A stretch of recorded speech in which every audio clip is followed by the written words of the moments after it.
Man, listen, forget about any Batman you've ever known. Matter of fact, forget everything you know about Bruce, the villains, heck, even Alfred.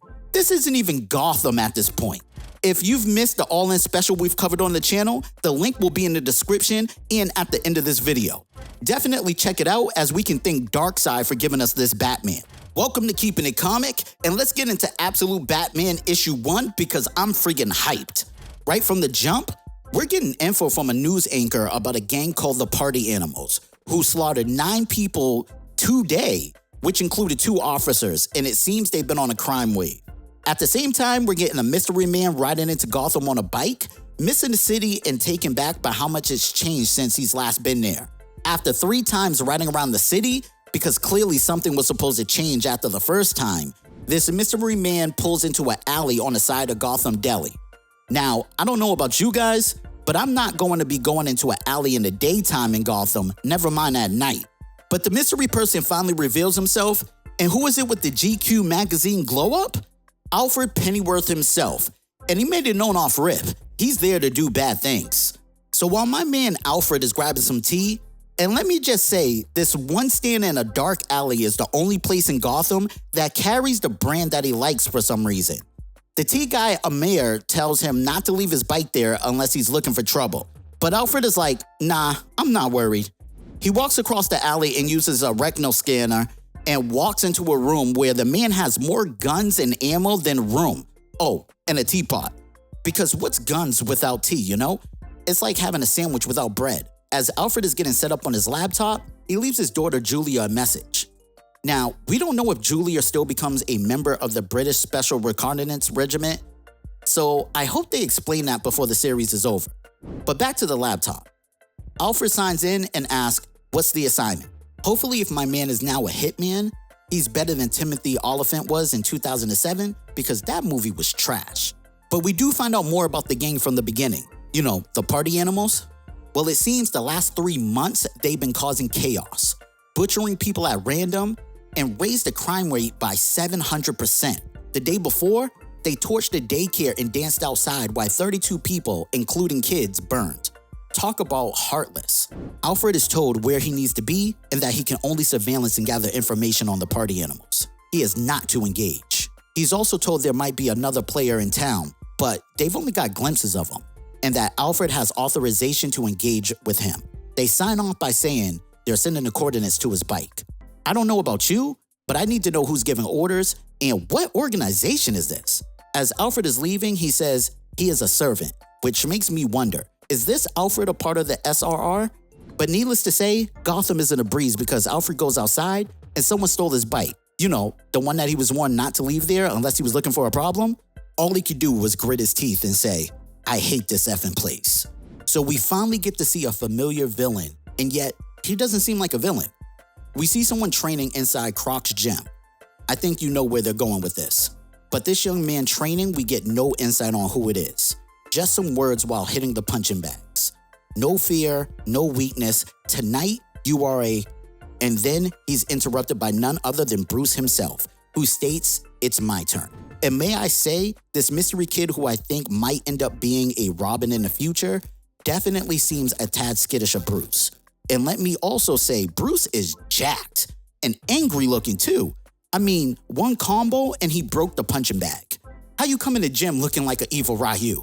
Now let me give you a little insight on this world's Bruce. We got to see him as a kid on a school field trip at the zoo where he seems fascinated with bats, which is a whole new twist for him. He also envies the lion and their strength and the way they get feared. They get to do whatever they want. There's also some back and forth banter between Bruce and a teacher who we learn is none other than Thomas Wayne. But just then, someone starts shooting people at the zoo, and Thomas Wayne shoves the class into a bat exhibit, and as soon as the door closes, a bullet hole shows in the door, and a flower is left on the ground. So it seems Thomas died a different way in this world. So what could this mean?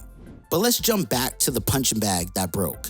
Because who do we see? Waylon Jones in human form, holding a crocodile and a snake. And get this, he's thinking of opening a place called Waylon Scales of Gotham. So original. He also mentions he's in partnership with Penguin, which we really don't get any more dialect on. But Waylon asks Bruce if he's going to come play poker with who? Eddie, Harvey, Oz, and Selina. So are the Riddler, Two-Face, the Penguin, and Catwoman good in this world? Or is Bruce living on the dark side a little too much? But Bruce declines. But I must say both Bruce and Waylon say some crucial things. First, Bruce says, I'll buy you a new bag when I get paid. So is he not a billionaire in this world? And Waylon speaks on going to town hall tonight due to the party animals tying a mom and a baby to a bumper and screams, "This is our home, man. Someone has to do something." While showing us a pic of Waylon, Eddie, Harvey, Oz, Selina, and Bruce all as kids. So somewhere else in Gotham, we get to see this family with weird helmets talking to two gentlemen at a table, where a woman in a pool with a helmet gives us our first clue at who we're dealing with. She says, "Ro, you coming, baby?" That's right, Roman, aka Black Mask. And what does this man with a cigar say to Black Mask? Well, rumor is the party animals are your guys. So finally, it looks like we're getting some insight on who the main protagonist might be. And I'm a huge Black Mask fan because he always has a trick up his sleeve. These gentlemen are upset because these party animals have been killing with no type of morals. And who are these two men that are upset because there's rules to killing? Their words, not mine. None other than Sal Maroni and Carmine Falcone. I'm pretty sure these guys go after your family when they get mad at you. But there's rules now. What class acts? So what does the mob bosses do? They tell Black Mask to be gone by the morning or he's dead.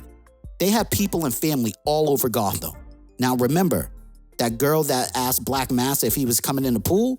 Well, she says, show them the mask. And oh man, it gets crazy. They are showing a collection of death masks, including Socrates, Martin Luther King, George Washington, and Pino Moroni. Yeah, he showed this man his dead brother's face. Not just his brothers, but the rest of his friends and family. And then showed them two empty spots just for them.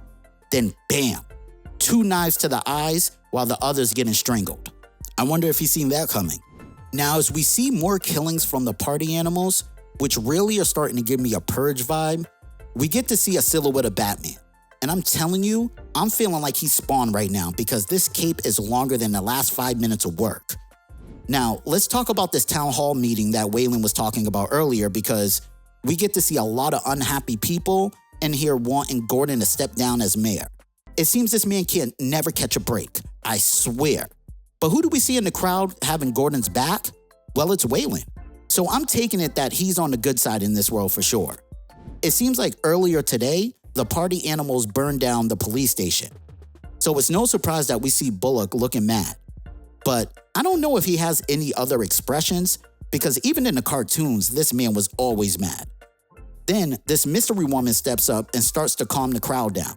But wait, before I get into her, right outside of town hall, we have Alfred on the roof watching the party animals arrive.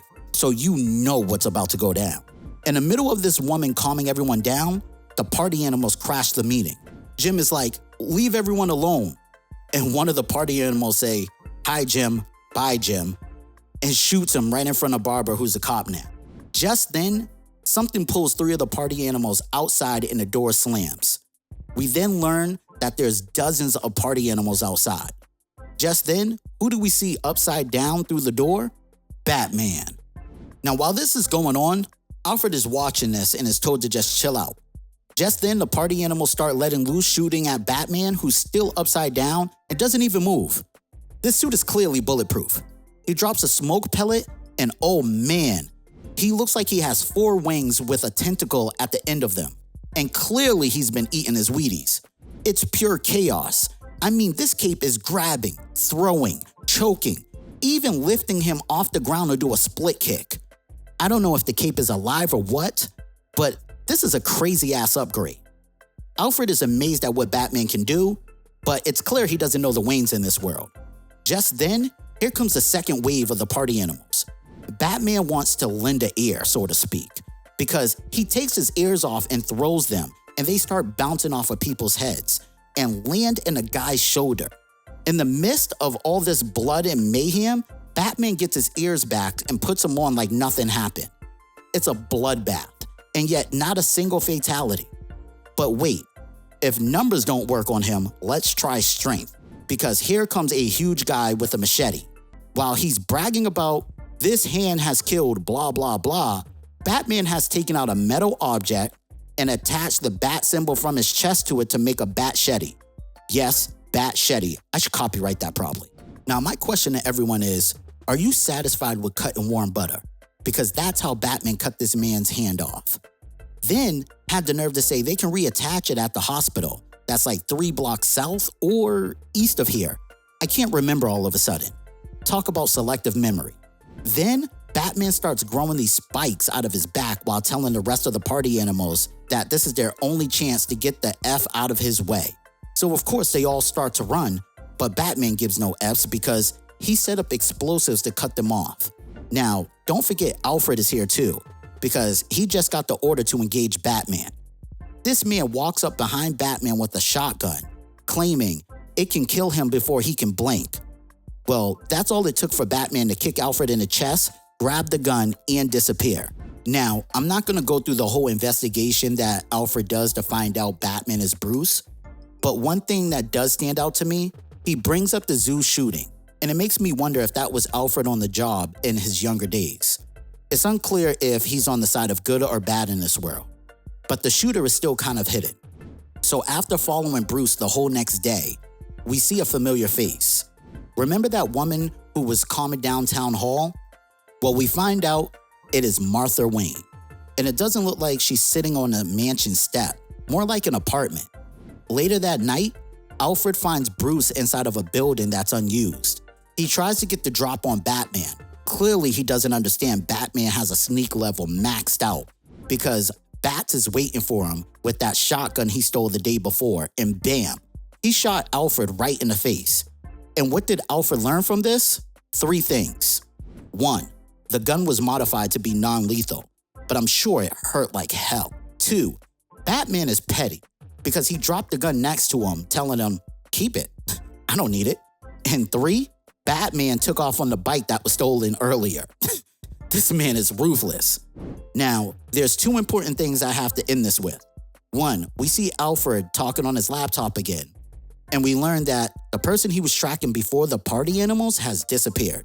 Why is that important? Well, the next shot, we see 2 pilots joking on a helicopter, and we're told that they work for a man they just call Sir. No one knows his real name. All they know is he's one of the 30 richest men in the world, and he never laughs. And that's why they call him the Joker. All right, guys, this was insane.